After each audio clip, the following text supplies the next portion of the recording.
Hey, how's everyone out there doing today? I am so excited to be here with the marvelous Mel Kelly, author of these two fabulous books. And Mel wrote this book right here about dating disasters. And I was like, Mel, bad dating is not limited to you or the Irish or people in Germany. Bad dating happens everywhere. So, welcome to Disastrous Dating Advice with Mel Kelly. I am so excited. I'm not just excited, I'm so excited because I'm here with the amazing Amy Hamilton, the amazing author of these two fantastic books, the project manager and consummate communicator. So looking forward to a great session with you today, guys. And did I say I'm so excited? That's for the American audience, actually. I'm so excited. Mel, I just want to sorry, did you appreciate that I was so excited? Mel, where's this going? I'm just making the point. I'm excited. No, that's my thing. Where's it going? I don't know. What are we doing? I really just I'm not sure anymore. What are we doing, Mel?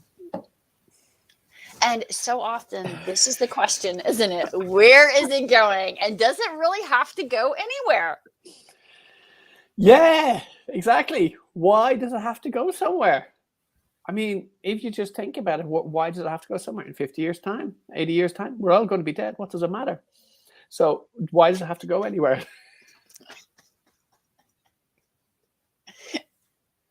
But so often when people look at dating and relationships, this is a lot of what you hear is, is this going anywhere? And the question is does it have to go anywhere? No, I would say you don't hear guys talking about that.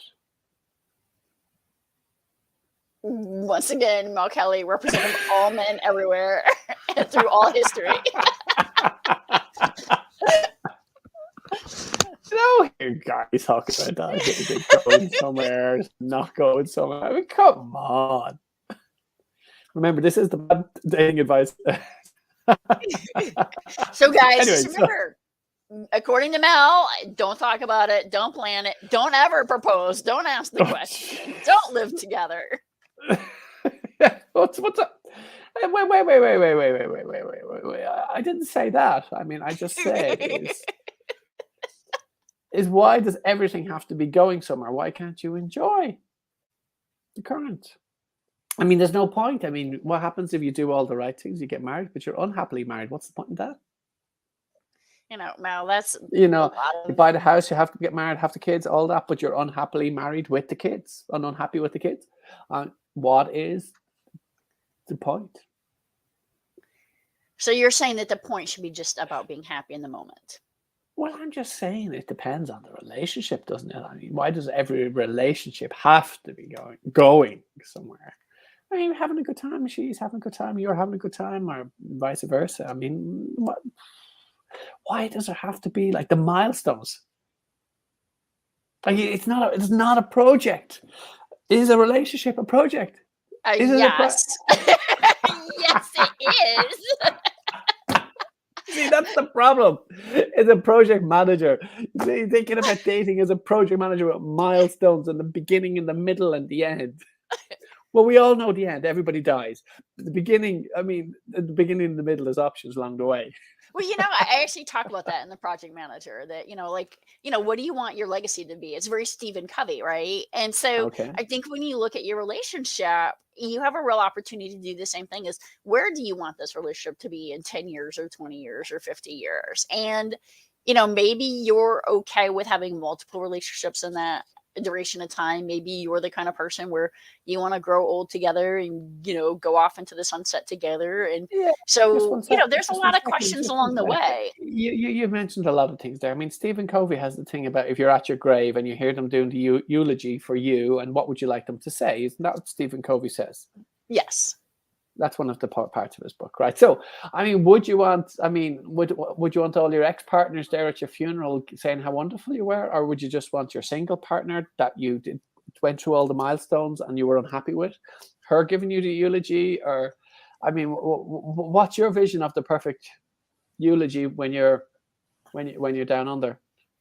Well, I think that has to be up to each person, just like each life is up to each person, which goes into the key that, every project's unique and every person's life is unique. So I didn't know we were going to be talking about project management, but it's kind of exciting. And this is where it all gets messed up, because you see, you're talking about dating, and so you're into project management, you're into Stephen Covey, you're into eulogies and funerals, and we're only dating.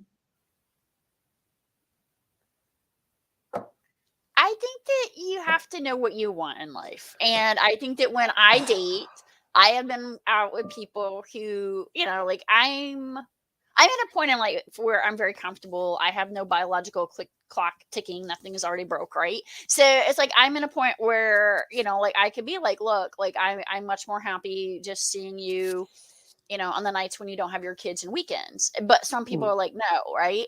And so some people are like, but I really want you to move to the suburbs in my house. And I'm like, that's not really where I'm at in life, right? So I think I'm not saying the man or the woman. Sometimes men want that too. And I think that you both have to know what it is you want, and maybe it's an open relationship, or maybe it's a polyamorous relationship, and everyone has to figure out what's right for them, and there's no judgment here. So how's that? Balls back in your court, Mel Kelly. That sounds very judgmental to me, the way you said that. With your no judgment at the end of that. God damn it. Oh, I shouldn't say that. So the thing being is what was that Sex in the City, the character in Sex in the City? What was her name? The one, Samantha. Charlotte, I think it was. No, Charlotte. Charlotte. And every time she'd meet a guy on the first date, and the second date, then she was working on the missalettes for the church wedding by the time of the second date, and then the guys ran away because she was freaking them out. My goodness. So, but she was going somewhere. She knew what she Right, but wanted. you She had was going Samantha somewhere. on the other side of the spectrum who didn't want to get married and just wanted to have a good time. Yeah, and she knew what she wanted, and that was all good. She was happier, and then a happier character in that. And then Charlotte was always frustrated. She knew exactly what she wanted, but she was always frustrated and unhappy and miserable. So, she knew exactly what she wanted, and she was telling the guys after the first or second date, this is how she wanted her missalette for the church wedding on the second or the third date. So I think if you're going to be that clear about what you want and that upfront, I think it's not going to. You're probably not going to end with too many relationships that are going to end with that. Well, I think it's good because she knew what she wanted. Yeah, but there's a time and a place. The point being is, if you meet a guy, and on the second day he says, hey, Amy, baby, this is what we're going to do, and this is what we're going to do it now, and has it all mapped out. I mean, it's kind of scary. Yeah, I would agree. I mean, it's certainly not where I'm at in life, but I think there's a big difference between dating in your 20s or your 30s or your 40s or your 50s, right? I mean, it's like agreed, yes. Like when you're younger and your clock is ticking and you're like, I want to get married and I want to have babies and do all this. That's a very, very different point in life than I think the big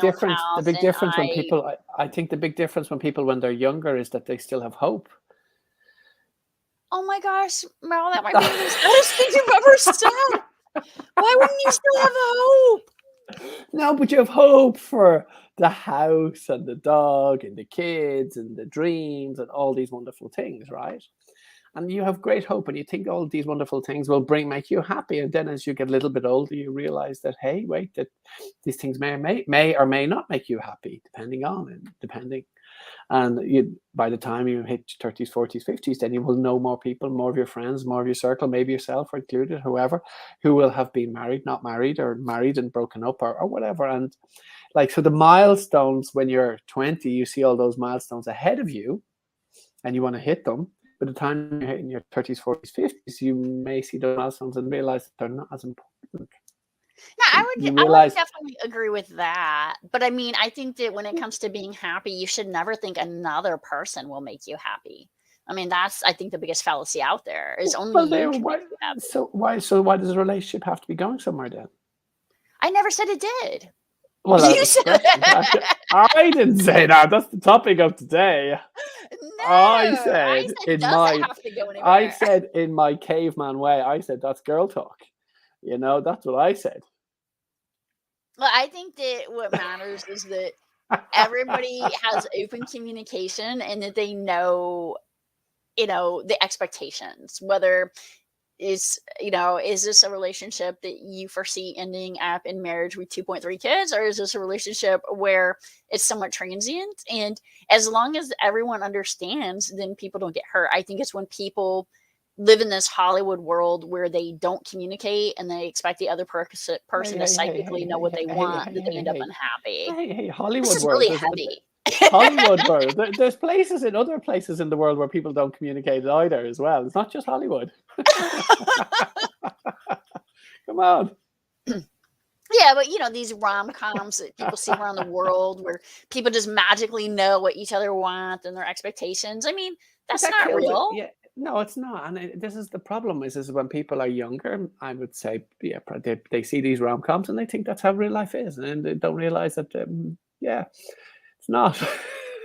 But I do think what's important is to always have hope and faith in what you want, and whatever that is, if it brings you joy, it's right for you. It's beautiful.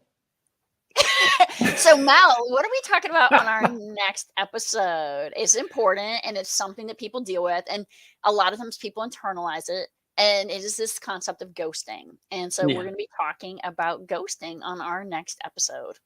It's not That- just for Halloween. It has been a fantastic to be with you all today, and I look forward to seeing you all next week.